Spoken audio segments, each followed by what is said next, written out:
Hey everybody, this is Jeff Allen. This is one of what we hope to be many episodes. When Carollynn and I were discussing putting this together, one of the things that we did agree on was that there just wasn't enough podcasts in the cyberspace world. We thought one more would just be about what we need for a balance. And again, people ask as if I remember when I was putting the book together, people asked, what is the book about? And I really didn't know. It just kind of organically came together. And this is kind of in the same vein. There is no particular theme that we're working on right now. This is episode 1. We'll see where this evolves. We need you to subscribe, wherever that is, on the button. And we need you to share this and get this out. And hopefully we can create something that is not only edifying to your souls or your minds or your hearts, make you laugh. Hopefully that's the goal. But also to somehow glorify the divine that we all hold in common here. So our first guest, one of my dearest friends in the entire planet, and I don't think it's a coincidence, he just happened to be in town as we were putting this together. So it is an honor to interview one of my closest and dearest friends, Mr. Ron Pearson from Southern Cal, from SoCal. And Texas. And Texas, that's right, yeah. So I have the first question. We're going to have many questions. First of all, I just want to say an honor to be on episode 1. Thank you, Carollynn. Thank you, Jeff. For those of you listening in France, episode We're global. And by the way, you were talking about it is the World Wide Web. But hang on, I have one question I want to ask you. I've been thinking all about right. this. I wrote it down. Okay. And this is what's going to kick off our podcast. All right. And this is what we hopefully will get every viewer interested enough to get this out. Okay. So I want to do this right. Okay. This is a setup. Ron Pearson. Yes. If you were a tree, boxers or briefs? The answer is false. Peanut butter does not come in spray cans. This is what you're in for. Back in 60. So, and Carollynn Xavier is the...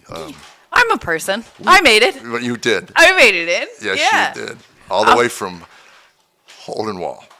Yeah, all the Tennessee. way from the middle of nowhere, Tennessee. Yeah. Well, what you two have in common, which is really cool, is that you're both California. You were a California transplant to Tennessee. Yeah, but I escaped. Yes. Right. I I got still it. have a foot in the state, but I also have a foot in Texas. So I go back and forth. Yeah. But what's funny is I met her doing this comedy shows in Atlanta, and she was down there. And then I started watching your stuff online, which was good. The Recovering California is so funny. Yeah. And I go, that's funny because I'm writing a book, a bit now about living in both L.A. and Texas. And that it's very similar, but a different take on it. And that's gone well for me. That's good material. Yeah, it's funny stuff. Well, I love I love the different states. I mean, that's what this whole experiment was supposed to be about. I was just in Utah, and I went to a gun range on a Saturday morning, and it was all Mormon families. Little 5-year-olds dragging long rifles across the floor. I go, my gosh. Which is Mormon so stupid. daycare. No, that is so stupid. Because everyone knows you don't put the barrel in the ground. Lift the barrel up, young man. Don't point it at anyone, but don't drag it in the ground, you idiot. Yeah. You wouldn't see that in California. No. Matter of fact, when I was in L.A., I went to a gun range, and the guy, he looks at my Tennessee license. He goes, oh, what's it like living in America? When I first moved here, and I was dating this truck driver from Florida, and I'd never seen like a gun. Wait, we have to stop there. That's we need to raise your life goals. I've upgraded since. No offense, I love truckers, by the way. I have. His name was Biscuit. He was a sweet man. But Biscuit. he was a trucker, and he took a gun everywhere. And I had like full California ideology, and I was like, isn't that gonna, like, is it gonna kill me? Like, is it gonna jump out of there? And I was scared, and he'd like leave it in the car, and I'd be like, if I leave it in the car, it's gonna get me. Like, I had no idea. I was so worried about it. And then now you own like what, 12? like 8. Yeah. 8. Yeah. Yeah, I actually have 6 right here if you need. We are packing because you never know. You know? You never know. So, Mr. Pearson, we were talking earlier this morning, and you are you're a variety kind of comic. I would be considered call as it? variety. I'm a Variety. juggler, Yeah, yeah. you're So on a world class. I'll do, yes. So I started as a juggler as a kid, but I would street perform and do these comedy shows from the age of 10 on. So just think about street performing. Like, you guys are in a comedy club. People, when I'm there, people have already paid their money. They come in, that's what they're doing. When you're on the street, people are just walking by. They're going somewhere. You have to get them to stop.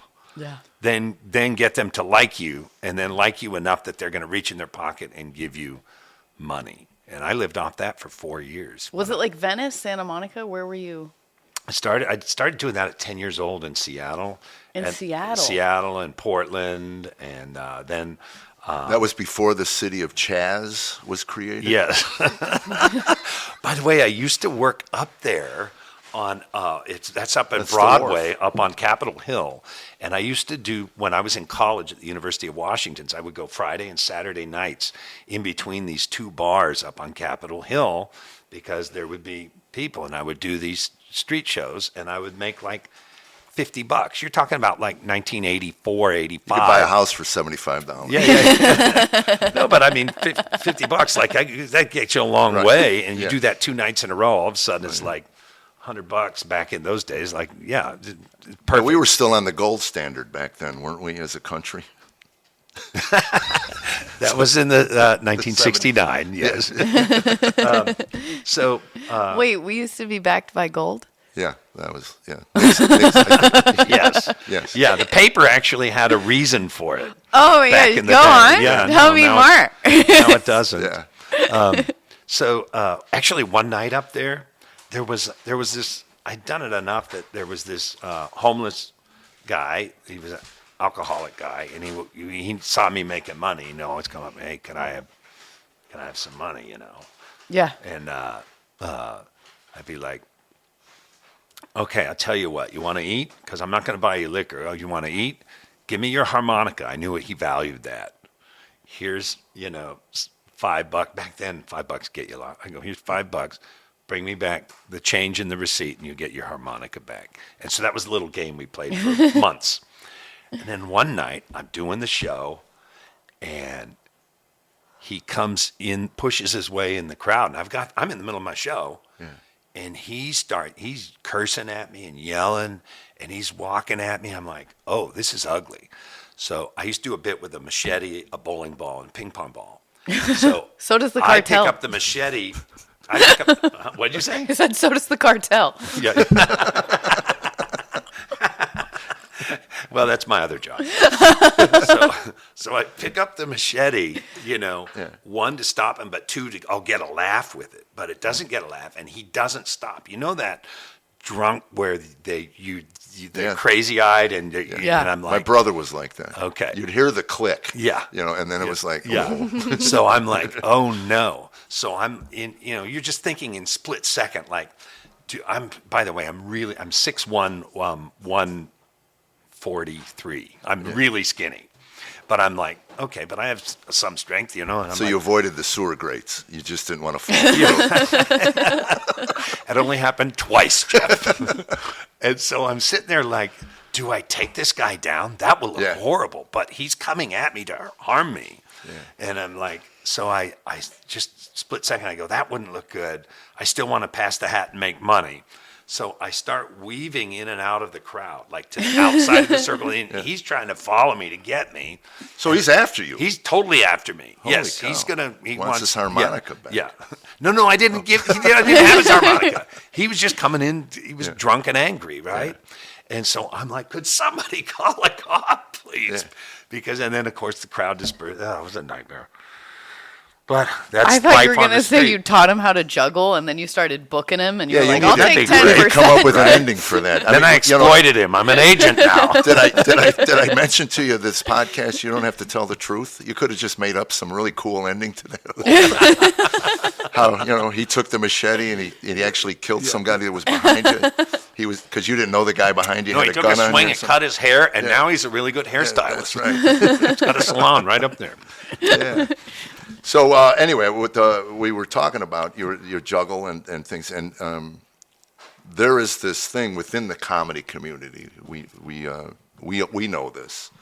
That there are people who think that monology is the only pure form of stand-up comedy that there is. Everybody else is just peripheral, and I've heard the conversations throughout my career in the back room where people mocked or made fun of or called people who do ventriloquism or props or Juggling. I didn't want to say as Magicians. as just they're not really real comics. Right. And I've always been of the belief that the whole point was to entertain an audience. So whatever you did, I started as a magician. I mean, I did one show on stage as a magician. I dropped 5 different things in the course of the show. My hands were shaking. I was nervous, and I realized, I can bomb without all the props. I mean, if I'm going to suck, I'm going to do it with the least amount of effort that I have. I don't need to lug a whole case full of stuff that I'm going to. So anyway, but we got to talking a little earlier today, and we got into this topic of,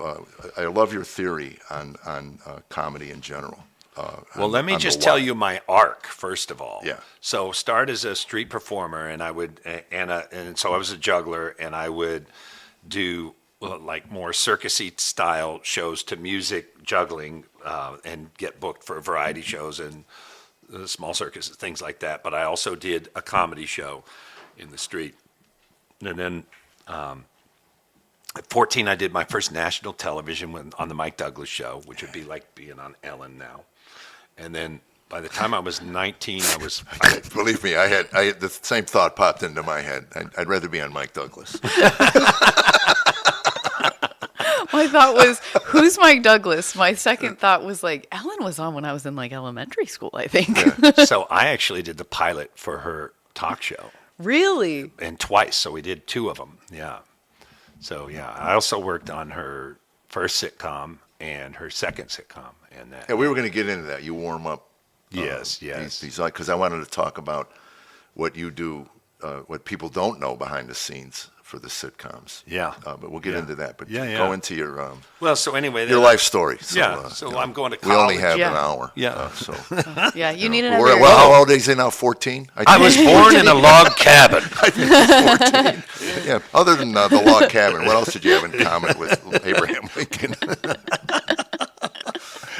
6'4". I read by candlelight, Yeah.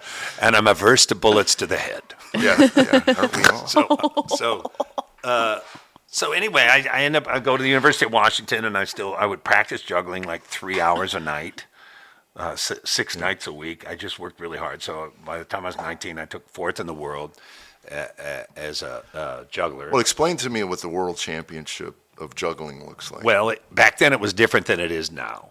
So back then you would go. That was the real jugglers back then. Back in the day. Not these TikTok kids coming up. Right.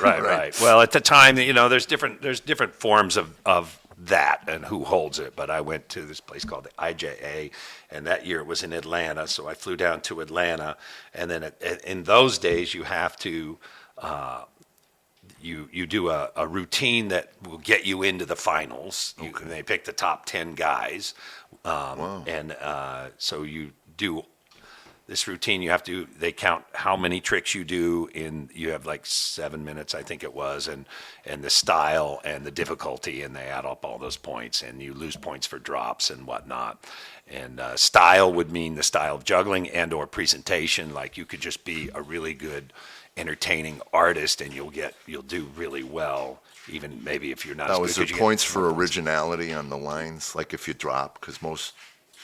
Yeah, this isn't conversation. This is all to music. This is all silent. Oh, okay. Yeah, this In is all 7 to minutes, music. people don't realize Yeah. how long that is Yeah. to be So what's Yeah. happening in your personal life, like at school? Are you pulling chicks off this juggling? Like, are people like, this is the guy? Well, we're gonna get into the why. We're gonna get Okay. into the why later. Your Okay. prom If- date? if- You're like, if yeah, you- get in here, okay, baby. so if you think it pulls chicks, you must go to a lot of Ren fairs. Because that's the kind of person that likes. My Ooh, son- he juggles. Oh, this is the man I want to have my children. Boy, we'll grow up in a My- no house. Yeah. My son's 15. He swears that Renaissance fairs are for mid-chubby chicks with autism to have a second chance at dating. He's like, this is their space. Wow. Well, that Where did he get such a dark view of life? Miss Carollynn. Probably my fault. Probably my fault. A little bit. We were in Colorado recently, and he wanted to go to the Ren Fair, and we're like, oh, we can't make it. And he was like, so many yonkers. I was like, dude, you're So many what? Yonkers. He's like 15. What's like, the word? Yonkers? Yonker. ladies. Oh, yeah. Oh, now I know it. He's a big fan of Ren ladies. My son, both of my boys went to Renaissance fairs. Now you know why. They did sword fights in the in the yard, and I still have some in my shed that they produced. Shot potatoes out of potato guns, and That's actually really fun. yeah. My son still plays. did They that in still play France. games online with and D&D and all of that. Yeah, my son- completely yeah. devoid of anything. I had no influence on my children whatsoever. None at all. Okay, I distracted. Okay, So no, you're No, but the pulling reality chicks- is, there's three types of jugglers. Okay, Right. you have your hippie out of Eugene, Oregon, who smokes pot all day, and hey man, we're gonna juggle. Let's juggle, okay? And that's a lot of them. You also have your computer programmer. These guys, that like MIT used to have a juggling club. And it was all the computer guys. Really? Yeah. And they think in patterns, and they have all these names for the different patterns, and then they come up with new patterns. Their brain goes. And then you also have like the PE teacher type guy, right? So, think of the girls that are attracted to any of those three, and that's probably what you're going to attract, right? It's going to, it'll be a hippie chick, a computer nerd, or some girl that likes the athleticism of it. And so... Well, you remember, I'm sure you've heard of the Flying Karamazov brothers. Okay, so when I was like 13, I used to street perform with one of them before he was in the Karamazov. Well, they went to Chicago Sam was. Fest, and they did a thing at the end of their show. They were brilliant. They were. And they did a thing at the end of the show where they said, bring up any three items. Yes. We'll juggle them for 20 seconds or whatever. If not, then they gave them a big... And then he they gets got a pie in to the call face. He gets pie in the face. So the last day, If not, he because gets a bottle word of got champagne. out. Yeah. And the last day, no lie, somebody throws on like a 30-pound cow tongue. You hear this splat hit the stage. Oh, that's great. So he's trying to juggle the The cow cow tongue, tongue yeah. and a bowling ball and Yeah. a ping pong That's ball. great. It was fascinating. And when they came to TPAC, I took my family to see them. 'Cause they were Their show was so good. Yeah. It was brilliant people being as silly as you can be, Right. basically. A lot of... So where would you put them, in the MIT or the No, they're Eugene hippies. They're the hippies. The They're Eugene, they're the hippies. Yeah, they did. No have- doubt about it. They had long hair, so my father would have discounted them immediately. Yeah. What a great show, though. Like, I used to go to it. They were in town. I would go 3-4 times. I still could recite tons and tons of lines out of their show. And they went to Broadway, and then they Right. did some movies, and we're touring big theaters. And Yeah, well, with had a good TPAC's ticket. 2,500 seats. So Yeah. So anyway, you're street performing. Street performing. So what and- got you into Well, LA? I do fourth. Right. out of the competition. And And where do you fit in all that? MIT, hippie? No, you're not a hippie. Yeah, I'm somewhere in. I'm a baby of 8 who needs a lot of attention, and so I'm going to get good at something that not many people are good at. That way, I'll be on top of the game for once. Okay. I mean, literally, that's probably the biggest motivation. Yeah. So did you see something on TV and you're like, my parents will love me if I can juggle? So I was at school in the 5th grade, and my friend's older sister, who was also my assistant soccer coach, she went to an alternative high school, and she got a a credit for PE to teach juggling at our school. And she was a clown and street performer in Seattle. And so she comes in. I wasn't going to take the class. Why am I going to take this class? And she walks by the door. Ronnie, you're gonna take my class, aren't you? I'm like, oh yeah, I will. So I go in, but I was the first kid out of 50 to learn. And then I was real good real quick. And so she said, you and these other two, let's start street performing. So I started street performing. And then you're like 10, and my first time 10 doing it. And I come home with, that's in the mid 70s. And I come home with $5. Like $5, when I was 15, I worked at a supermarket and I got $2 and like 36 cents an hour. So I'm 10 and I come home with $5. By the time I'm 13, 14, I might make a couple grand a year with my performing stuff, right? So then I go on the Mike Douglas show at 14. I'm on a national. What's the statute of limitations on tax law? I paid my taxes. I just don't. I paid my okay, taxes. all right. I'm just checking. Maybe not in those years, but I did actually when so I take fourth in the world, and I say to myself, because I was on the dean's list at the University of Washington Business School. I'm like, school is no fun. I love business, but school is no fun at all. And I've got people in Europe wanting me to work. I've got people in San Diego wanting to manage me. A former world champion wants to manage me down there. And I'm like, I'm fourth in the world. I'm dropping out. Yeah. So I moved to France, and I work in a comedy theater troupe. And I perform in French and German, but I don't know the language. So I have to learn the show in those languages and do that. Yeah, I've known you for almost 30 years and never knew this. This is an amazing podcast. Yeah. Like and subscribe so we don't have tape on the microphones. Yes. Yeah, we are in my kitchen, too. We're hoping to move to a studio. Yeah. So anyway, you're in France. So I work over there for like 5 or 6 months, and it's so cool. Did you learn any of the language by then? Qu'est-ce que tu faisais par terre? No Je suis un jongleur américain, mais ce n'est pas de ma faute. Je parle français, mais je ne comprends rien. Vous comprenez? Wow. D'accord. You were so French, I'm ready to give up my deodorant. Yeah.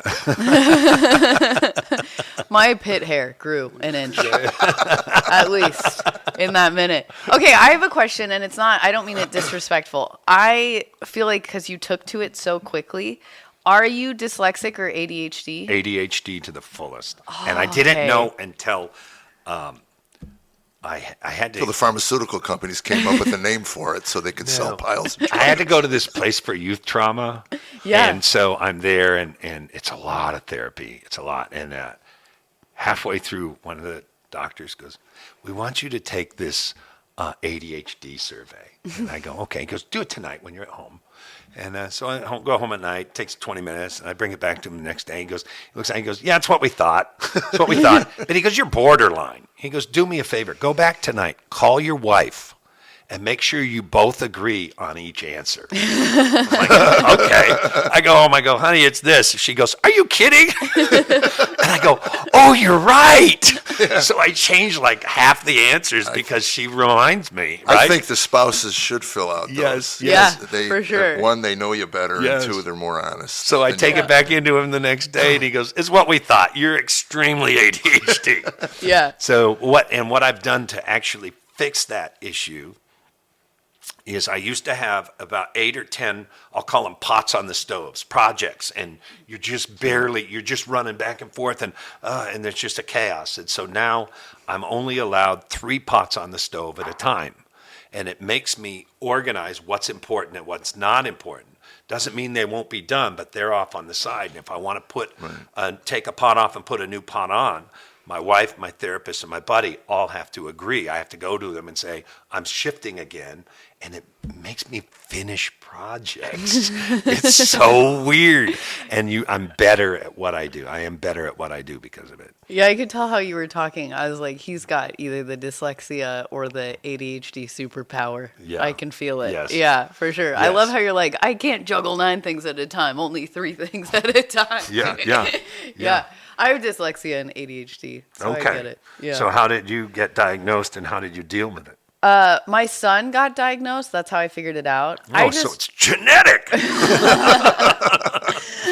Good luck, kids. I always thought that I was just stupid. Like, I couldn't read. I couldn't focus. I only went to 6th grade. Like, I was always in the special kids classes, which in Southern California were ESL. So you think I'd be better at Spanish, but I'm not. Right. And- ESL means English as a second language, right? Yeah. So, For the Southerners. Yeah. Oh, yeah, for me, I didn't know what that was. yeah. But I was Yeah. playing like I did. Yeah. See, that's how good of an actor I Nice. Yeah, they didn't had. That have. nod of knowledge and went, and I had no idea what you were talking about. Yeah, it was the worst. They would put kids that had like special needs in with kids that were just trying to learn a second language. So we all got like super screwed up. Anyways, so my son, he couldn't read when he was like 5 years old, and I started homeschooling him because I thought the school system was like causing the problem. And then, anyways, he went and got tested, and then they were like, "Do you have any of these?" I was like, "I got all those. Like, what are you talking about?" Right. Yeah. I got all those. Yeah, my favorite one was the alcoholism test. You know, out of 20 questions, I answered yes to 19 of them. And that one kept me drinking for another 5 years. I'm not that bad. I've never been hospitalized. You know. Well, so obviously I take to something that's a little more physical, right? Yeah. But I do enjoy, like I'm big in stock trading. I really like that. I get into that. Things I get into, theology I get into.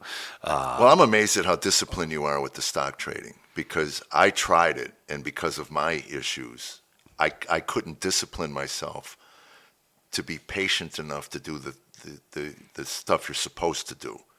And you are extremely you paper traded for a year with the theory or the whatever that you were working on and stuff. So that blew me away, because I know you're scatterbrained like I am, but to be able to sit in front of a computer and be patient enough to do what you're supposed to do one step follow at a the time. rules. To follow the rules, right. But that's ADHD to the key. Challenge, reward. If I love this, I'm all in on this, and I'm going to be Right. really good And at that this. allows And you then- to become hyper-focused. Yeah, and then the pattern recognition, I'm sure you just have like Oh, that it's beautiful. built in. Yeah, it's beautiful. Yeah. Wow. So, but also I'm more disciplined this time around because in the late 90s, I lost $1.4 million in 3 weeks after having built up a nice thing. Right. But because of my lack of management skills, Right. like I learned trading well in the 90s, and then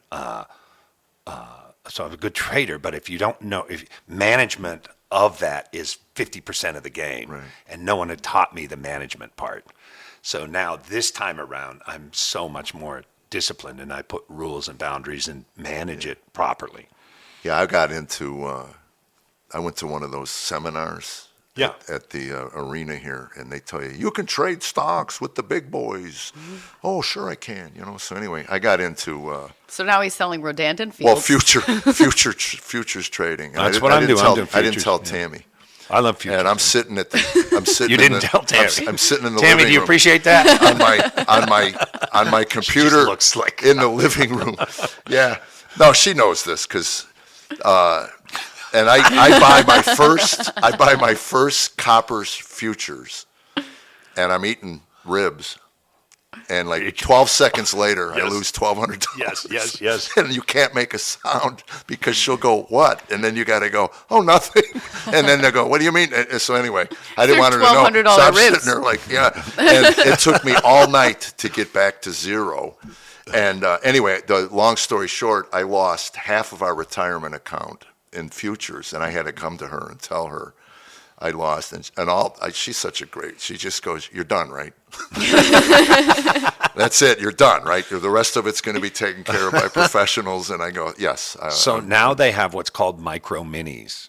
So a futures contract is playing a huge amount of money, and the risk is significant. Micro minis will be a tenth of that. Oh, so great! I can get back in. Yeah.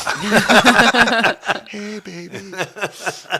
There's a lot of times in this podcast that the conversations are going to be above my pay grade. This one is so above my pay grade. I'm like, Well, well, if I go to Kohl's and I spend this much money and I get this much Kohl's cash, Kohl's is cash. that how that works? But anyway, I want to get back to the why we do what we do. All right. So we had this conversation, Yes. and I really found it fascinating. Steve, the political cartoonist. Steve, yeah, okay. Yeah. So I come back to L.A. from France, and I actually go to San Diego, and I'm working as a street performer. Yeah. Right, and I'm doing really well. I'm a college dropout who's making about 25% more than the average business degree out of the University of Washington by street performing 2 days a week. So, all right, my little scheme is working here. This is happening. Yeah. And now I'm starting to actually get more attention from ladies. So this is even better. Right. Like, okay, this is kind of And you're in San Diego. And I'm in San Diego. Okay. But one day, Are there juggling groupies? kind of. Juggalettes, maybe? Juggalettes? Kind of. That's what So we'll call them. Speaking of jugs, never. So one day, a guy, and this would happen every so often, a guy walks up and he goes, hey, what you did, and by the way, it was a 45-minute street show that was comedy and juggling skills, right? And one guy comes up and he goes, that was pretty good. That was pretty good. And I'm sitting here, I know what I did. I know it was good. But I, go, oh, thank you. That's very nice. He goes, but I saw a guy juggle and eat an apple a month ago. I'm like, I was 10 years old when I did that. This guy has no idea. And then you realize, okay, I work thousands of hours on all these skills, and the audience doesn't understand which is hard and which is not. Right, so in my mind, it clicked. I go, it's all presentation. It's all what you show them. So I go, I've already done all these hours. I'm already at this level of juggling. I'm now going to work more on stand-up comedy and more on acting. So I moved up to LA at the end of that summer. And then I'm going to get in the Improv. I'm going to get in the Comedy and Magic Club. I'm going to get in the Ice House. I'm going to get in the Magic Castle. And within two years, I was in all four of those. Carollynn, this is what a plan looks like. Okay. I don't know about you, but I have never had a plan. I know. I've never once in my life thought that I would sit down and talk to somebody so successful and be like, my street juggling scheme had hatched forth and I knew what I was going to do. Like, I was really in the wrong biz when I was a kid. Well, it's show business. I heard that when I first started. 1978, they said, listen, the club owner came to all of us and said, if you don't learn business, you're not going to be successful. Yeah. It's show, and Arsenio Hall was one of the first guys I saw. He had an attorney lawyer, an entertainment lawyer. Yeah. And I said, you don't even have a career. Why would you have an entertainment lawyer? Entertainment lawyers have entertainment clients. And then within like 6 months, he was at Carnegie Hall opening for Nancy Wilson, the jazz singer. Yeah. And I thought, wow. But he had a plan. He's a nice guy, too. I know. I really like him a lot. And that's where I got the opening question from. Remember how he used Yes, to? yes. He used to. I'm actually going to go with boxers. Okay, and the tree, yes. I'm a willow tree with boxers. Yeah. Uh-oh. Hammerhead, our electronic vacuum cleaner just took off. Oh, nice. By the way, we are in my kitchen. The living room. Roomba. A Roomba. Anyway, back to the important stuff. So when I Can shifted, you juggle a Roomba? I'm sorry. No. So But I understand what you're saying, too, because when I got into magic, yeah. I learned, I was doing close-up, and I got really good at what they call finger flinging. I got really good at card manipulation, which is what I really really love. hard to do. It was. So I went to my first, the New York Lounge, which was one of the more famous magic lounges in Chicago, and they gave me a night of like audition. I got to work, and they told me this. They go, "You're taking too much time. You're taking too much time." What they really wanted was somebody who'd slap a card on their forehead, without the person knowing. No, And they yeah. go, "No, where's your card? I can't find it," and yeah. it's stuck on your forehead. Yeah. And I Yeah. go, "Really?" Like you said. Yeah. I mean, that's so juvenile. But you're right. It was all about presentation and getting to the point. And they don't know what skill looks like. They don't know how hard it is to do Yes. a double second deal without getting detected. All that stuff. Yeah. So, yeah. It's so true in entertainment, simplicity is king. Even in stand-up, like I'll have this premise that I'm like, oh, this is going to be amazing, and I'm going to flesh this out, and it's going to hit people. And then they're like, can you talk about the first time you went to Waffle House again? That was really funny. Sure. Right. Well, see, that was with me with stand-up. Back in the 90s, the easy stuff for me to do is what I'm doing today. Talk about my wife, my marriage, my life. in the circle, and I didn't want to do that. I wanted to be relevant, and I was Yeah. really into Dennis Miller back then. I wanted to be him. I wanted to be sharp. I wanted to be, and the problem was, Thanks, babe. But the problem was, all of my points of view were right of center. Right. And all the club audiences were not. We're not. And I was getting booed and hissed, and then I realized, I kind of like this. Why do you want to go out and make the seals clap? The choir. yeah. I got more fun just ticking. And then she finally came to me. We're starving. Stop pissing people off. Again, the voice of pragmatism comes from the wife. Yeah. Do what comes easy. People want to hear it. I think for me, when I have that, it's like, it's pride. Like, I want to be, like, I'm like, I want to be, like, revered. Like, I had this point of view and it's like, no, I just want to make people laugh. Well, Like, that's it. That's It the comes struggle. right down to it. I want to be a distraction for an hour. Yeah. And, So, they got right. enough- Takes so long to figure I'm that a true out. entertainer, and that's my goal to bring happiness and to just take them on a journey. Like when I start my show, I'm like, get on board. We're going on a journey. That's why Heckler, you can deal with them. It's funny, but to me, I'm already going somewhere. You just took the train. You made the train stop at a stop. You We didn't have derailed to the stop. train, Yeah. and your dad still doesn't love you. Shut it down. Yeah. Right. So back to why we're in it. So I'm kind of an entertainer. That's what I like to do, and I think I'm really good at it. And then, but I had a roommate in college who believed comedy, not in college, in L.A. when we were working at the clubs. He believed comedy should be for social change. So he was always doing political stuff, and he believed that was the only comedy. Right. And then I have another friend who was a Ivy League, very handsome, political cartoonist for a living, big political cartoonist, and he did stand-up, but it never political, just about more like Seinfeld style stuff. And you're like, well, why is he doing that? And I realized, he's in that to get women. That's what he's trying to do. He's trying to meet the ladies. Right. And so in my brain, I'm like, okay, everybody has a different reason. So back to what you said before, that people say, well, there's only this one kind. No, there's a million different lanes. It depends on why you're doing it and what you're trying to do. That's so important just in life in general. I mean, is why? My father, in a conversation we had, and I mentioned, I think it was Ray Romano. We had worked together a number of times in New York, and then Ray got the show, and Ray took off. And I told my dad, I go, that guy on TV, I said, I used to work with him all the time. And my dad says, that's the carrot, isn't it? And I go, what do you mean? He goes, why you do what you do. You all know somebody that broke through and got the brass ring. Because he goes, it baffles me why you do what you do. It's so difficult. My father looking outside in at what I did, into traveling and not being with your family and all of that, seemed to be a very high price to pay for what little reward I was getting at the time. For me, I was able to put a roof over people's head. But that to me was, and I've never forgotten that, because it was the carrot. We all know somebody. And then all of a sudden 10 years go by. And you wonder, in my case, I was like, holy cow, I'm 40. I moved to Nashville. I mean, that's done. That kind of success is over in my mind. Mm-hmm. But I just love the process of stand-up comedy. And when I got into moving here, I remember telling somebody, it was some corporate coach I was on the golf course with, and I said, if I could do my life over again, and he goes, what would you do different? I said, I'd find somebody to run my business. I'm a terrible businessman.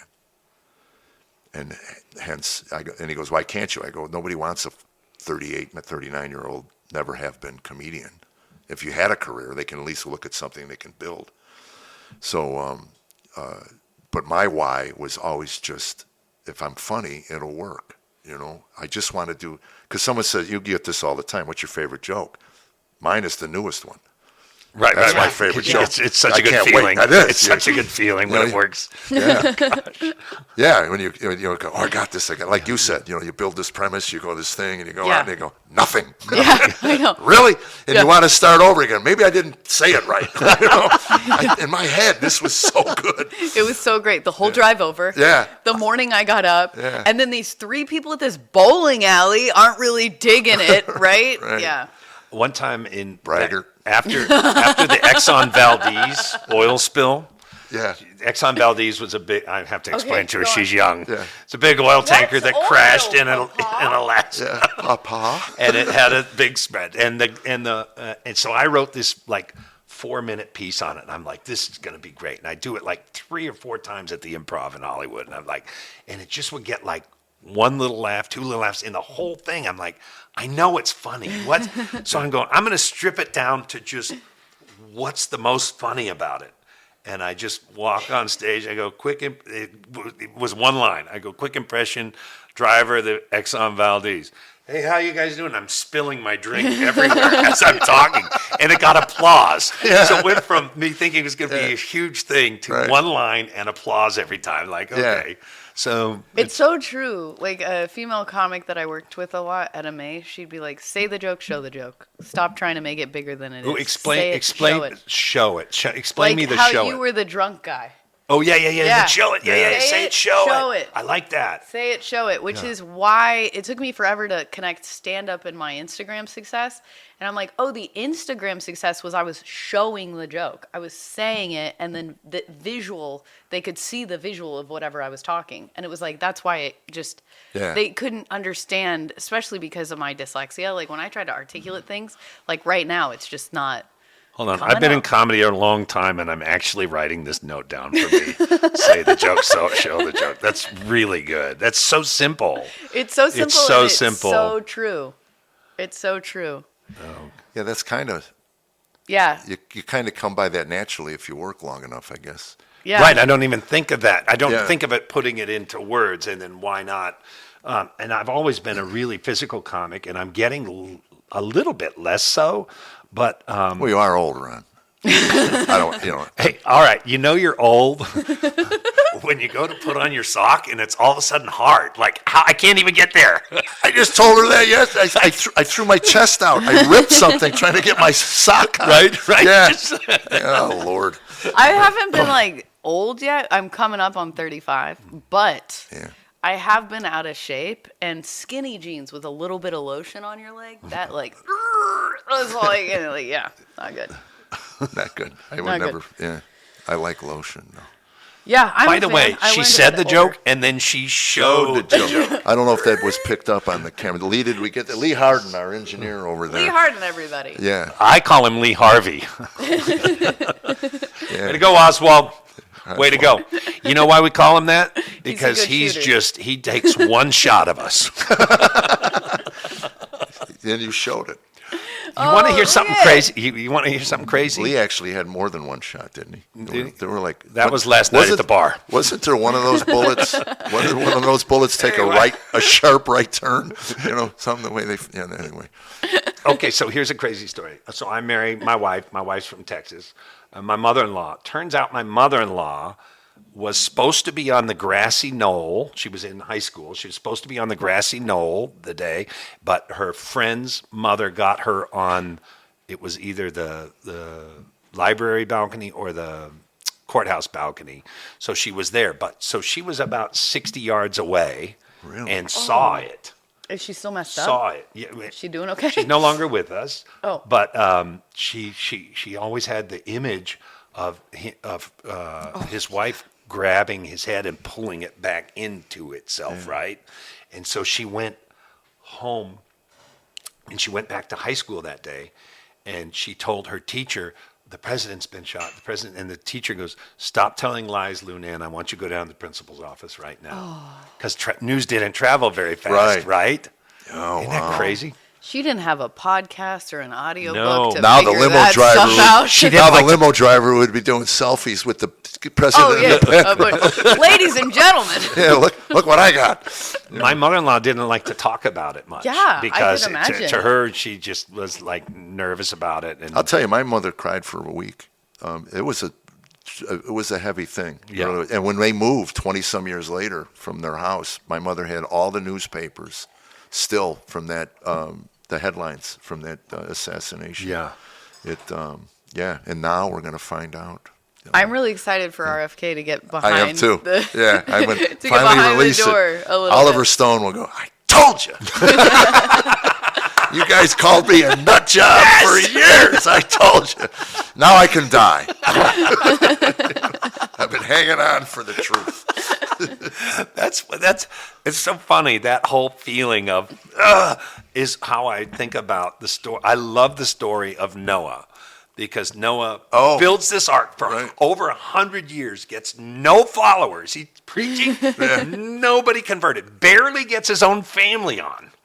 Yeah. Then the storm happens, everything happens, then they land, and then one night he's out drunk. Remember that? Yeah. And I know he's going, nobody listens to me. Nobody listens to me. Yeah. That'd be the worst if he was doing on that boat. Like, right? Like, how's the water down there, Terry? Oh, let me see if I can reach you. Nope, it's too sorry, far. you weren't too invited. far. Yeah. Oh, I think I'll just have some chicken. But those are the visionaries. Yes. You know? So anyway, we were on to the why. You wanted. I think I wanted it. To be honest, I wanted money was a driver for you. money was a big driver. Also, I wanted to be good at something. Wait, you found money at stand-up? Go on. I did, I did really well. I started investing though at 20 and 21. Oh, that's brilliant. And so I was Ron's one of the I did handful well. of people I know that have been at this for a while. Yes, what do you have? Like you have apartment buildings, plural. Yeah. Real estate. Was it holdings. Monopoly when you were a kid? Were you playing Monopoly and it just kind of stuck and you were like, I did play a lot of Monopoly. So my father died when I was 7 years old, and then it was chaos in our house for a while. But I got a stepfather at 10 or 11, and when he came in and my parents got married, he bought each of us 10 shares of Westinghouse stock as a wedding gift. And then he taught me, we didn't have computers then, so he taught me how to read the newspaper and see what the price of it was and what it was doing. So even at that age, I'm like, wait a minute, my money can make me money. yeah. Oh, so my goal is going to be to work and then put enough away so that my money's making money. And then so by the late 90s, my money was I was making good money, but my money was making more money than the money I was making. And that was good. I had the belief that you throw up all the money you have. I throw up all the time. in the air, and whatever stays up there, you save. You say. And whatever hits the floor, you spend. That's why when he my throws, I financial get a hair plan. dryer and try. Come on, Jeff, save something. Yeah, everybody in my life. More golf clubs again? Yeah. How do you need more golf clubs? That's kind of her. Every time I get a new driver, this is the one now. This is the one. You'll be on tour next week. Oh, shut up. Yeah. So I used it. No, but look, and also once you're really doing it and you're doing it at a level that's really good, you're kind of like, oh, this is the best job in the world, actually. I'm really fortunate, and I'm thankful every time, I get to go up and do another gig. And my wife, during COVID, my wife goes, hey, honey, come here. I want you to watch this Jay Leno interview. And Who is? Oh my God. That comes from earlier in the day for those of you tuning in from Uganda. I was talking about Jay Leno and she acted like she didn't know, and she got me for a minute. Yeah. So, but Jay was being interviewed and they said to him, hey, what do you think? I mean, you've made it to the top of comedy. What does that feel like to be at the top of comedy? And Jay just took the question a different route. He goes, I don't think you guys understand this business is so hard that if you're in it in any capacity, and I think he was talking about even crew members, everything, if you're in this business in any capacity for any length of time, you've really done something. He goes, I just happen to have a really good ride, but all these other guys are pretty amazing to do what they did. So I kind of always think that any of us that make it all the way through, even if you're not wealthy or did this or famous, but I when I run into comics I haven't seen in 20 years and I'm like, they're still doing it. Yeah. And I actually get excited. I get do too. happy. I Yeah. go, Oh, I thank love God that. you're still doing it. Because we see guys drop away over time, and it's a hard business. A lot of turnover, high turnover. Yeah. And there's some people that should turn over. Well, it's interesting, but it's interesting. I used to work with guys that would tell me, my wife is leaving me and all of this, and I'd go, what were you when you got married? He goes, what do you mean? I go, when you got married, what were you doing for a vocation? Well, I was a plumber. Well, she married a plumber. Now you're gone 5-6 days a week. She's raising 2 kids. So when Tammy and I got married, I was a comic. And it wasn't until 7 or 8 years later when everything started falling apart where she said, you think you know what you're signing on for. And it's just a lot. 200 days of travel a year, you're not home, you're not, and whether we believe it or not, you know this, our self-esteem isn't all that. So you think that somebody true. that's married to you would be happy you were gone 200 days a year. Why would anyone want to be married to me? But it's when you put a family in the middle of all of that, it does become a different dynamic altogether. It takes 2 to make this career work. And your wife is a testament to that. Yes, very much so. Certainly Tammy's a testament to that. Yes. And I told her when we hit after I started going back into clubs pretty regularly, I told my manager, she will determine how much I work. And last year, a year ago. You worked 4 days last year. Yeah, that was good. Yeah, yeah, but they were big days. Big days. Big days. At the Chuckle You Hut, work I did so the much, Chuckle though. Hut. You really, you to me are a model because, like, we've done comedy specials together. We've done big tours together where we're in the bus for 2 months at a time. That was a blast. That's just, we did the Apostles of Comedy. There were 4 of us. Oh, nice. This is Just close. hitting churches? Well, we Theaters did and theaters churches. and churches. I love Usually that. And, 750 to 4,000 seat average, anywhere in that. And Mega. we were on a bus. It's as I called her one night. I said, "This is as close as I've ever been to camp." Yeah. It was a I love blast. that. We did 33 shows and 38 nights. Yeah. Oh, wow. All over the country. Like, I think it was like 10,000 miles of bus riding. That last show, was that like 2-part comic brain just like so dialed in? Like this material was is just coming out and Well, I'm what just here. became organic about it that was cool was we kind of ripped off the Blue collar where they sat on the stools at the end and Oh, I love that. did like a Q&A or whatever. And I was used to doing my personal testimony at churches. That was something that was natural for me. I've been doing it for years. Whereas Ron and Brad and Anthony, they never have. They were doing clubs. And Brad had worked churches but never really talked personal. And I'll never forget this. When Brad, we're going to interview Brad at some point, if he'll forgive me for all the pain I've caused him.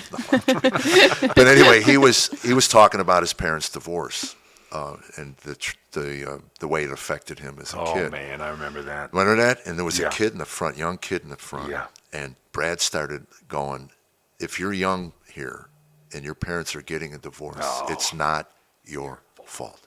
And he kept repeating that. It's not your fault. Made me cry. Yeah. It did. And I looked at this kid in the front, and he was sobbing. He just bent over, and know he was blaming himself for his kid's divorce. Yeah. And that's when I knew we had something special Yeah. with that show. It wasn't the comedy was great. I mean, obviously, we had 4 world-class comedians, yeah. all different. It was really a good thing. And then that Well, do you remember stuff at the end, we got the magic going. By the end of the tour, by the end of the 30-some days, I was out of it. It was just fun watching Anthony and Ron and open up as men to the crowd. It was really good. So I love when we that. first had the idea, but his manager produced it, and so we need a theme, guys. What are we going to talk about? And so we had these phone calls where all four of us are on, and we're throwing out ideas, and grump face over here just got so ticked off. Like, you got so angry. I'm like, well, Me? then throw in an idea. Then throw in an idea. Oh, man, it was bad. It was bad because we work on these ideas and you throw them out and flesh them out. I'm not doing that. And you just go off. But what it ended up, because of his grumpiness, it got us to the point where we all said, hey, you know what? We don't need to say one thing. Why don't each one of us, we each get 3 to 5 minutes during a show. It can be any time you want, and go into your story. Right. And then you would sit, and sometimes you'd be on stage with him, and you're like, oh, here he goes. And some nights, I mean, you might have an emotional breakdown on stage. And to take a comedy show from up here where it's just been bam, bam, bam, and all of a sudden, here we go. And you just watch it, and it's fascinating, and the stories are powerful, and you know you're impacting people out there because each one of our stories is going to hit a different group of people. Right. We're all completely different. Yes. And Anthony, MS, and just a powerful story. Powerful story. Yeah. And yeah, it was a good time. Again, it was 1 month out of our life, month and a half, but it impacted me for life. These guys are friends for life. And but again, on the bus, and Brad got me into Red Bull. I had never drank. And after a couple of Red Bulls, explained Brad would just float across the stage. He was just kinetic. And I go, where do you get all that energy from? And he goes, I don't know. And I'm watching him chug these things. Well, you, me, and Brad are all ADHD fullest, Right. and Anthony's the opposite. Anthony's very... What I didn't know about, well, anyway, we're not going to talk about Brad Stein, but we'll have him on. But he's a world-class magician. Yeah. I did not know that until like later. Yeah. So it's Brad Stein and Anthony Griffith. Griffith. Okay. Yeah. If anyone wants to look him up. Yeah. Yeah. Well, Brad will be here because he lives local. So Yes, we'll have Anthony's him on. back in California. Yeah. But Anthony has MS now. So Anthony's had a interesting run. He's basically legally blind at this point, and he has problems with his going down his arms, and yet he still just has such a positive attitude, and he loves the Lord, and it's just really amazing. He's my daughter's godfather, and he and his wife are quite amazing people. One of those that's people, when you beautiful. get in a room with him, you feel peace. Just that like Just coming infectious up, piece. right? Yeah. Yeah. And it certainly makes your whining just, I mean, Yeah. it's hard. I mean, Yeah. I love him very much. I stubbed my toe, and Yeah. I can't put my socks on. I know. I I'll just threw tell you my what- chest out. Yeah. Why I brought up the tour was I would sit next to this guy on stage and watch some of his bits. So we were on stage together, and he's going down this bit, and I go, man, it's so tight, it's so good, it's so amazing, it's so this, it's so that. And I go, well, that's because he's been doing it X amount of years, and all the guys on that group were that many years. What was really encouraging to me was then at 60, he's a great comic, and he's killing it, but now he takes off in social media, and you're like, oh, now he's coming into his own. But in his 60s, you're like, oh, this is beautiful. This is actually, so that's kind of been my, current model as I'm heading up towards that age. Like, oh, okay, I'm going to be Jeff. That's what I'm going to be. Oh, I love that. Yeah. Well, it's funny. I looked at Ken Davis as my when my retirement age. I think Ken started slowing down at 73 or 4, and then by 75 or 6, he just kind of just settled in. And I thought, well, that gives me 6-7 more years. Yeah. Hopefully, the people will come out. Share, subscribe, whatever that is, to this. Yeah. To your audience, start taking care of yourself. Guys, we got to get out to these shows for the next 6 This or guy 7 is a years. fitness. This guy is a fitness guy. I'm not worried about him. I'm worried about his The audience. fans. Well, yeah, but that's why his shows are like 5 o'clock now. Yeah, I walk out. That's the standard. I love I get these young guys opening for me. They're in their 20s. They walk out and they go, "Holy cow, these are my grandparents." 4 o'clock on a Saturday, and I tell them, man, we get them home before the babysitter hits the liquor cabinet. She's pouring her first rum and coke, and you're like, I thought you were at a comedy show. Jeff Allen's audience doesn't drive after dark. But that's beautiful. Like, so that's another thing to think about for this business. There's riches in the niches. Find your niche. Find your group. Right. Gather your group, and that's who you play to, and that's what you do. And I like that. Riches in the niches. there's You just make riches that in up? No, I've been saying it for a long time, but it is mine. Well, it's interesting with We need a social t-shirt. media. Got it from my says that. brother-in-law, actually. But it's true. There is riches in the niches. So you focus on one thing, get your group. So when Jeff and I started in comedy, there were gatekeepers, and you had to get Right. through those gatekeepers, and those gatekeepers were going to expose you to the nation. The nation needs to know who you are. Now, this phone and this social media is the gatekeeper. I don't need the nation to know who I am. I just need 500,000 to 1 million people who think I'm the guy for The them guy. because I speak about the things that connect Right. to them. Yeah. And then, and they'll gravitate to that. And so that's kind of the game now. And so if I was to start again, if I was in my 20s, start writing, I would have written about myself more then to get my voice out sooner. I didn't believe I was enough as a kid. I didn't believe I was enough in my 20s. That's why my act was big, and I'll have a big thing here, and I'm loud. And I'm loud because I'm deaf too, but I'm just, everything was more aggressive. He hasn't really heard a word we've said. Yeah. Huh? Who are you? You? I'm not deaf. No, I am. If these are out of my ears, I'm 90% deaf in the left ear and 30% deaf in the right ear. So before I had the hearing aids, even now still, if I get a heckler in the audience, I can't tell direction of sound because one ear doesn't get any. So your brain knows because, Great. right? The guy over there's going, what's he yelling at me for? The guy over there said it. So this is what I do. So I hear a heckle, and then I look to see a face that looks like it might have been that voice. No joke. So then I'm looking around. Sir, ma'am, I'm sorry. But while I'm doing that, like if you were to talk to me, like I've had to stop you for your words several times today, even before we were taping, going, what words did you say? Because my brain will hear about 75% of your words, and it puts in the rest of the sentence. But sometimes I get the sentence entirely wrong, right? So I'll hear the wrong thing and think you said this when you didn't. So Can you read lips? Yes, I do read lips. Okay. Yeah. So, yeah, thank you, COVID. Hey, everybody. No, it was a nightmare. It was an unbelievable nightmare. Yeah. But, masks. What a trashy. Oh, my gosh. Fauci, come here right now. I'll punch you in the nose. So, anyway, so I have to figure out who it is. I have to figure out exactly what they said. And then I have to have a line ready to respond. So wow. I'm doing 3 things before I can even respond to the heckler. Wow. What's the best heckle response you've ever had? And was it to the right person? I've had a lot. A scary night. Laugh Factory in Hollywood, Friday night. It's Arsenio Hall, me, and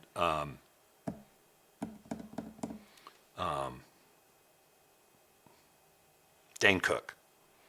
Dane isn't popular yet. He's a great comic, but right. he's not worldwide known like he is now. And it's a Friday night, and Arsenio's doing okay, and they're a bit chatty. And then I get introduced, and I come on stage, and there's these 3 guys on the side of the stage, like, ah! So I'm like, oh, they must know me, whatever. And I'm doing my act, and I'm doing better than Arsenio, and but these 3 guys they're drunk, and they won't stop talking. They're not heckling me. They just are loud. That one table. Right. Yeah. So I turn and I go, wow, looks like Supercuts had a 3-for-1 deal. And as soon as I say that, you know when somebody stands up quick and you hear this chair fly back and fall? Yeah. That's what I hear. And the guy comes to the side of the stage, but he's not going to walk onto the stage. Right. He's afraid to step onto the stage. And I'm like, oh, he wants to fight. I don't want to fight. Right. But I go up and I pick up a bottle off the front table. Like, okay, if he's coming, he's going to get this. And I look over, and his buddy that's sitting down looks at me and goes, bottles break, you know. And I'm like, who am I dealing with here?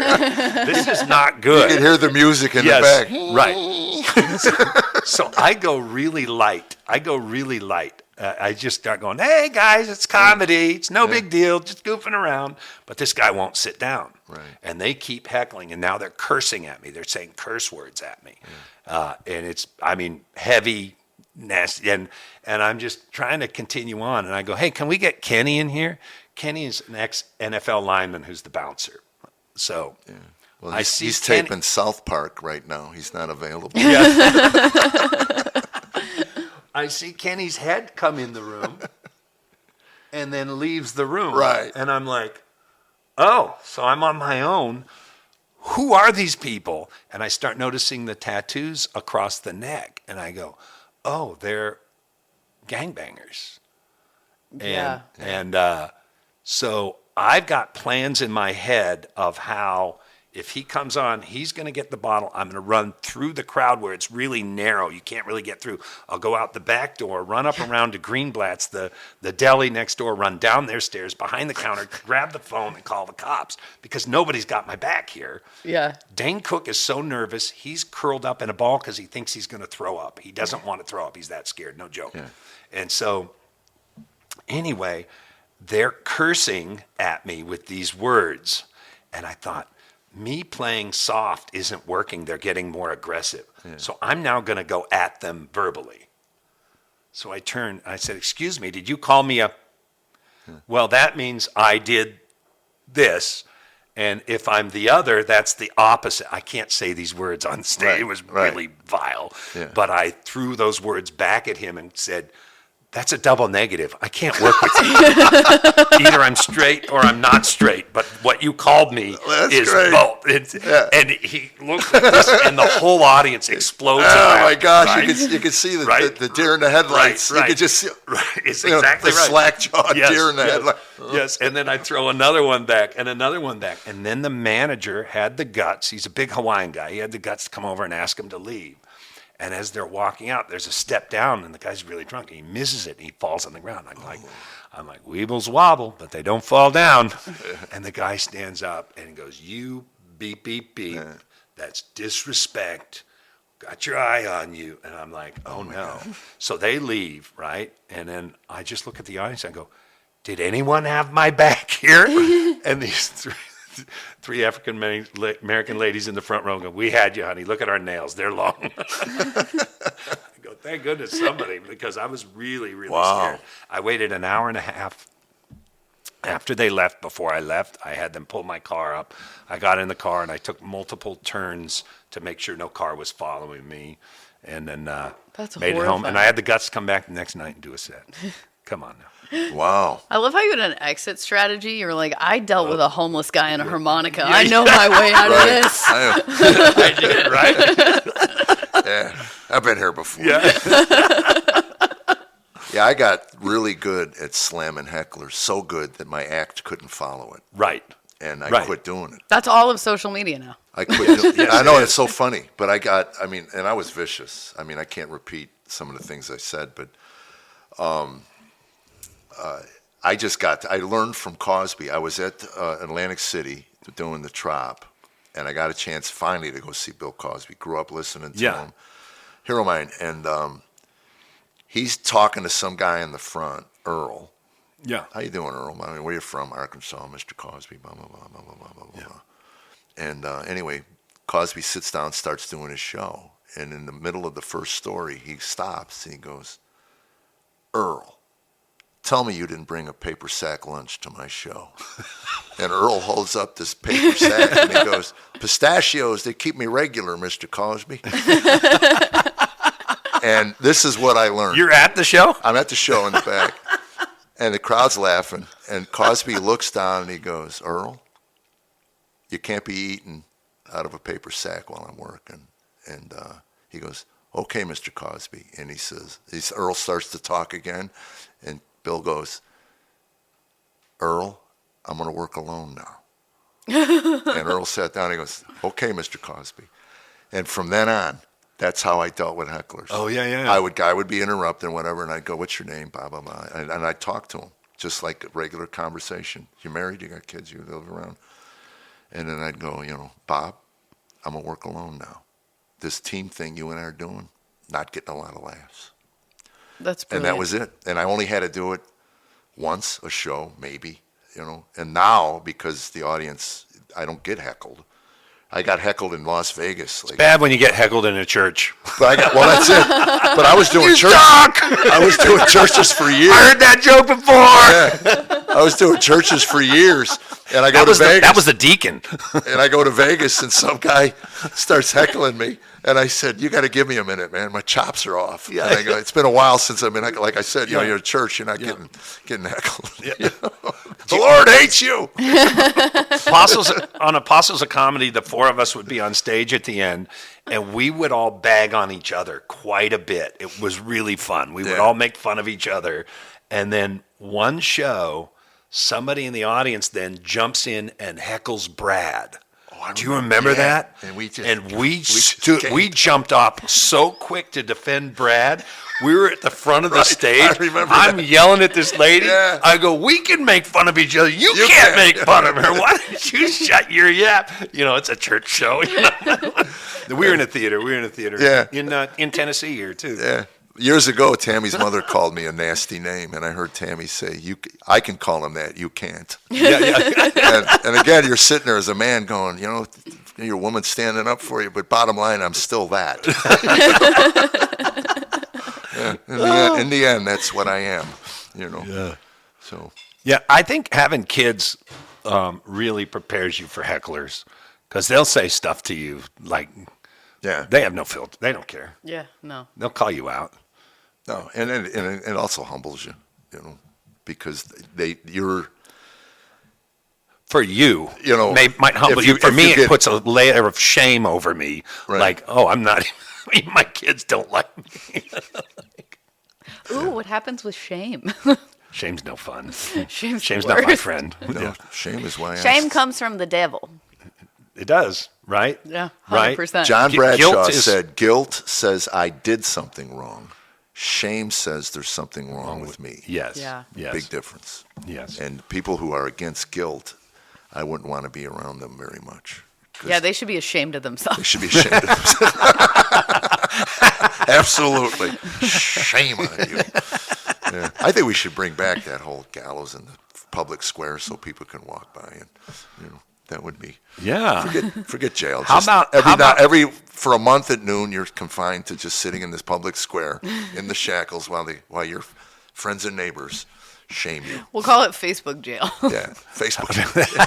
That's exactly what. How about tomatoes or old vegetables at our shows? And would that be a crazy show if Like, we let brought people back bring- the old school Throwing tomatoes? and we create like a variety show There and then would put be in some some- bad acts. So maybe not tomatoes because those might actually hurt, but like old Cucumber. cabbage that's soft enough that when it hits, it'll. Wow. These days, people would be like, I don't know, is it non-GMO? Because I don't want to get hit with anything that's not organic. Hey, I'll tell you what. After the Will Smith slap, like, did it make you think differently when you're on stage? Like, somebody might come up and take a swing. I don't do that kind of stuff though. Yeah. So it's interesting. Again, I don't know. I'll talk to you about it because we haven't gotten in the process, but the process of putting things together, I have certain boundaries, and I realized at some point it made me better at what I do as a storyteller. I had to work within the parameters. They're self-imposed because the culture, there are no parameters. Right.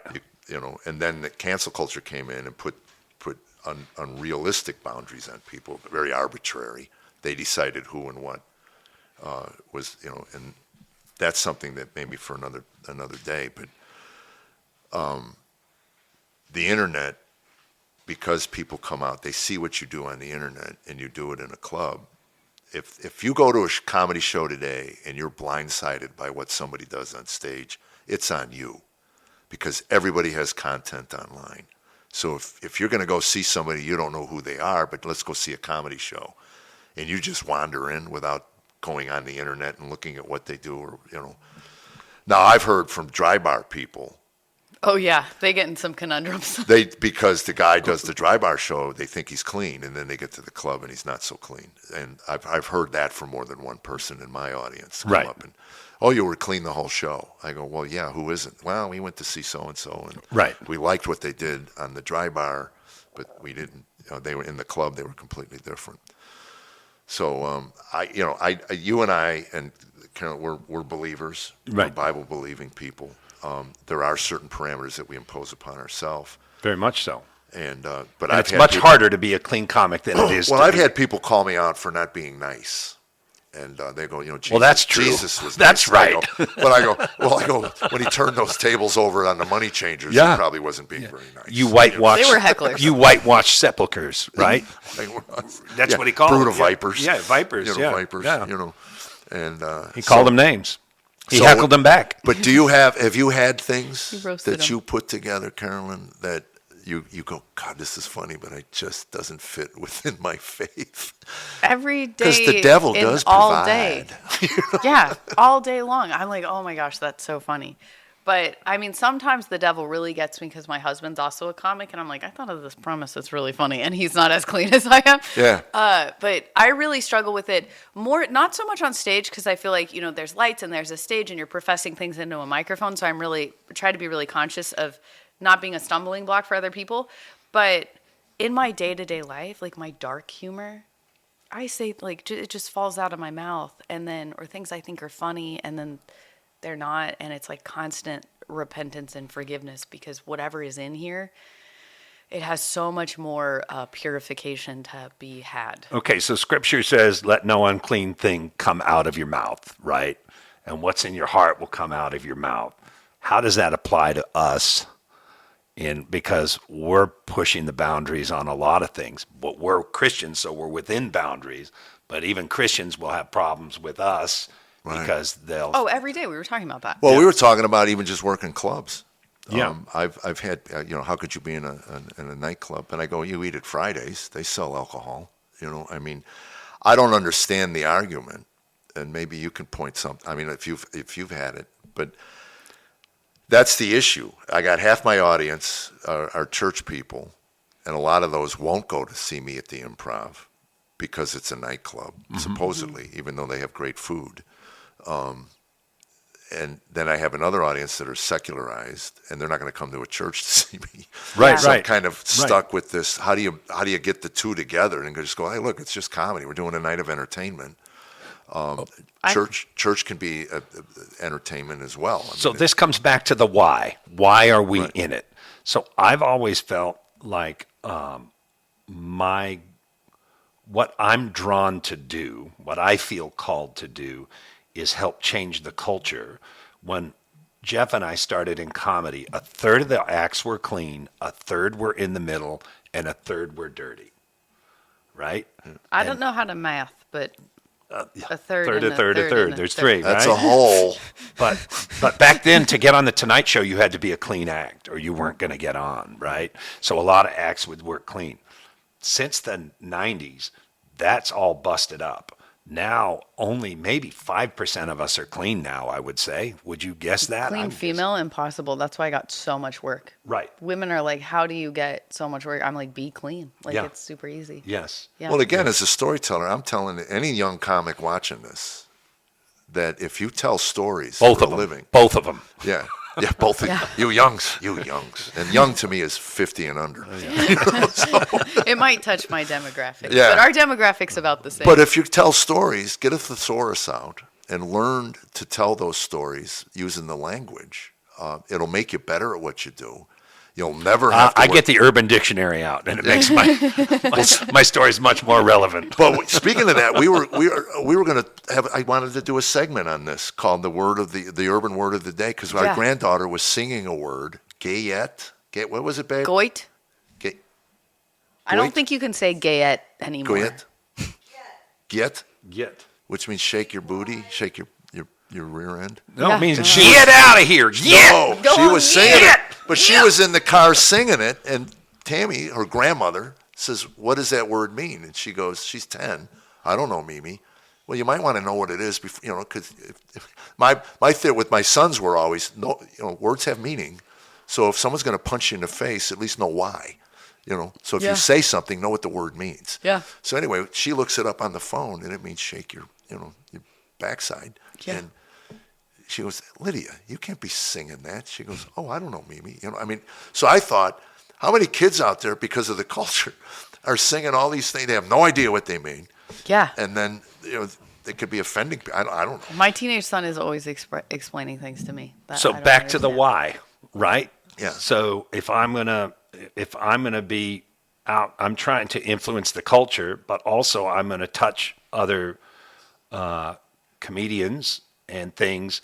If all the Christians just stay in the Christian world and do stuff to our own little camp, Yeah. who are we really touching? Right. You're not necessarily reaching out across the boundaries. So I felt like I'm one of those reach out across the boundary kind of guys, and do that. And there's nothing against guys that are strictly within the church. I have no problem with that. Well, there's too. riches in the niches. Exactly. Right. And there's different lanes for all of us, and we're all called to different things. So I don't really put that judgment. But I do feel if I was to write a bunch of dirty stuff, I do have a guilt on it. Like definitely I don't want to be that guy. I've always had a boundary, but I just think my boundary might be less narrow than other people's boundaries, right? So Yeah.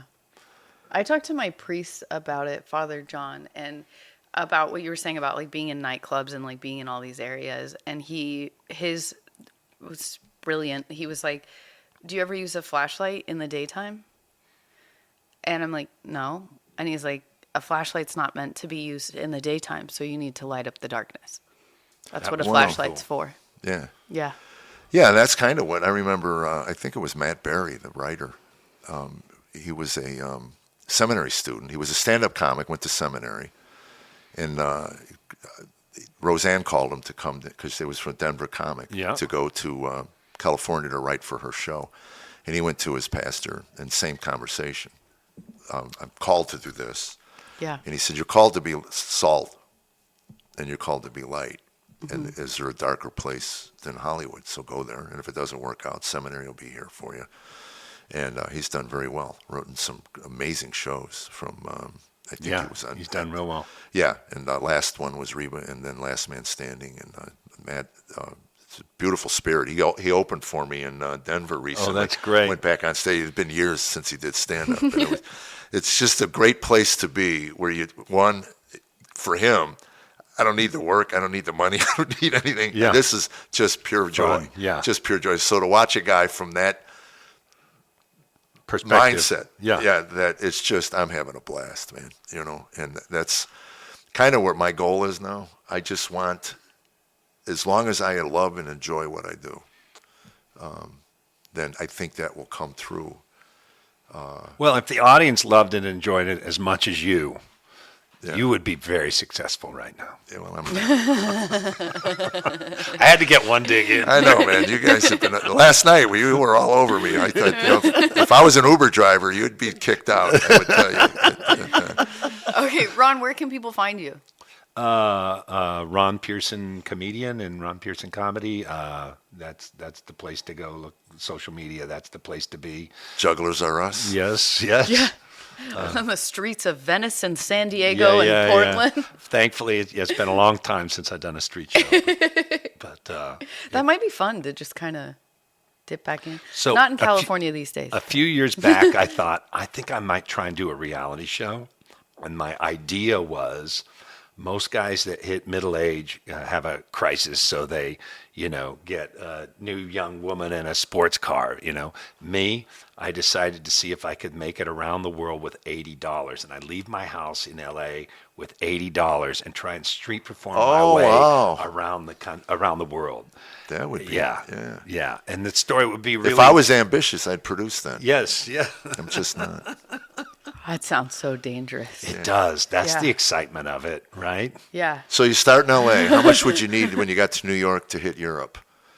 The airfare would I be might go the other direction. 1,000. I might do it the other direction. Start in New York and hit No, the start West in Coast. L.A. and get down and see if I can talk my way onto a cruise ship to work for nothing and get myself like out to Hawaii or whatever. Then street perform in Hawaii and then find a way to get to, Japan. Japan Yeah, and then I speak Russian, so maybe I would. This is years back. I'd go into Russia maybe. Oh and my then, gosh, we're gonna get shut down. I didn't know we had a commie. Привет, как дела? Ruska, Что ты делаешь? Ruska. Очень хорошо. Babushka. You go to Eastern Orthodox, so Yeah. you're around a lot of babushkas. I know some babushkas, some Babushkas. matushkas. So anyway, where's your this will air? Obviously, it's not live, so we don't want to give dates. But next year, 2025, you are busy.